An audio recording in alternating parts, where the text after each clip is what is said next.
If you know anything about me, I love Hollywood. I love anything about Hollywood. I love the stories, the conspiracies, the tragedies, everything about Hollywood. And as a young girl, I always bought the Tiger Beat when I had money to buy one. I put posters on my walls. So I've always loved Hollywood and everything that was around Hollywood. So when someone starts telling stories about Hollywood, especially the ones that the people that I remember and I loved, I am all for it.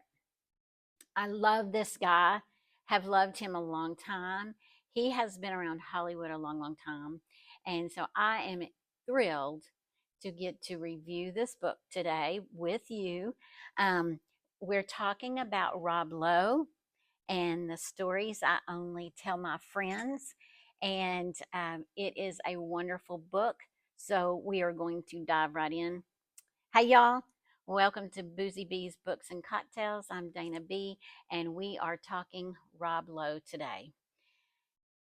I love this book, and I read it on Audible or listened to it on Audible.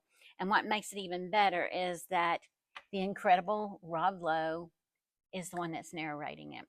And he, to me, is a lot of people think he's a flake or whatever because he is a gorgeous man. He was a gorgeous young man. And because of his looks, he was treated differently. There was doors that opened for him that normally would not open for anyone else. But he has always been a worker, and he's very meticulous with his craft. He's very kind. And I think that that was another reason that he has never been, um, he's always had work in Hollywood, and he's not afraid to make fun of himself. And I think that's what's so incredible about him and adorable about him, and just his human kindness. And I think that that's what makes me love him anymore more than I do. But the one thing I love about him is he can remember things, and he's almost like a Where's Waldo or a Forrest Gump kind of character because he is everywhere. And so all of these incredible things in his life have happened. He remembers it, and because he put himself there, he tells the story about when he was in Ohio living with his parents. He got on a train and went to a department store where Telly Savalas was there, and he stood in line for a long time because he loved Telly Savalas. And Telly Savalas's character on the show loved lollipops. So he had a lollipop for Telly Savalas, and um, right before he got up to get to meet his favorite actor in a TV show, they shut the line down. And so he didn't get to see him, but he went up to one of his bodyguards and gave the lollipop to the bodyguard. And that was a very pivotal moment for him because the bodyguard just threw away the lollipop and didn't even give it to Telly Savalas. And so he realized right then the power of being stars and who you surround yourself with. And it's just story after story after story. And he came from a broken home. His dad's a lawyer, and his mother had mental illness, and so she moved the family. He has several brothers from the same mother but different fathers. He has brothers from his dad. So there's a very big blended family. But his mother moved him to Malibu when it was just, like beaches and stuff. And they just so happened that he became friends with Emilio Estevez and Charlie Sheen. And so he talks about them growing up and just running the streets and making, you know, movies on an old camera. And, you know, it, it's stuff like that that makes me know that he is human. And we forget at times that the people in Hollywood are human and they have these stories. And he is not afraid to share his stories and to even share the ugly ones. He had several things that happened to him, like the Oscar awards. He was asked to do a skit on the Oscar award, and it just completely flopped. And so his career kind of took a little tank. But he has been associated with so many people. Cary Grant, he met Liza Minnelli when he was little, and Lucille Ball right before she passed away.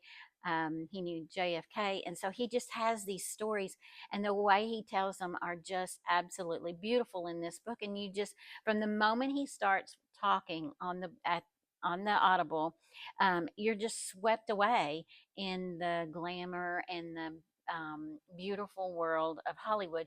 But he also talks about the seedy side too. And as we all know, that he's had addiction problems and he has been clean and sober for a long time. He doesn't shy away from it. He doesn't shy away that he knew that he had all these addictive personalities or addictive personality when he was younger, and he didn't deal with some of the things that came up in his family life. And so it's just really, really interesting. And just the humanity and the care and the love that he shows for everyone around him. He is a constant family man. He loves his family, he loves his wife. So when I read this, it was several years, or listened to it on Audible several years ago, I fell in love with him even more. I've watched West Wing several times. If you haven't watched it, go back and watch it. It's great. And then he has a podcast. And when he started his podcast, it was literally by Rob Lowe. I got really interested in listening to him, and he would just bring in these Hollywood people, and they would just yuck it up and just talk like friends. And they didn't shy away from the things that they'd done when they were in Hollywood and they were younger. And I just love that idea. And that kind of put a little spark in my head that, maybe one of these days I could be doing a podcast. And then here I am years later. I'm doing a YouTube channel and I'm reviewing his book. Now, he's got several books out since this book, but this one is my favorite book. And he does talk about the outsiders and what he went through. He talked about Martin Sheen being his neighbor, and then he ends up with working with him in West Wing.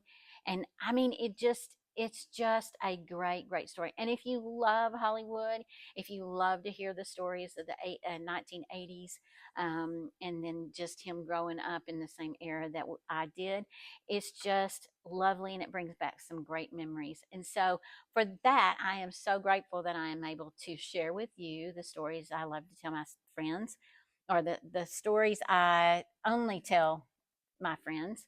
And then for the cocktail, he has been clean and sober for a long time. And so for his cocktail, I thought I would just share a glass of water because he has done such a great job. I could have made a mocktail, but he's very health conscious. He has kept his physique very nice over the years. He is, I think he's 62, maybe going 63, and he looks wonderful. The him, he is aged very gracefully, but yay to him. So I wanted to just have a plain old glass of water for him. I love water. It's one of my favorite drinks, and I try to drink it every day. So cheers to Rob Lowe. If you want a biography to read, a memoir, this is the one that I would recommend, highly recommend to you. So thank you very much, and cheers to Rob Lowe.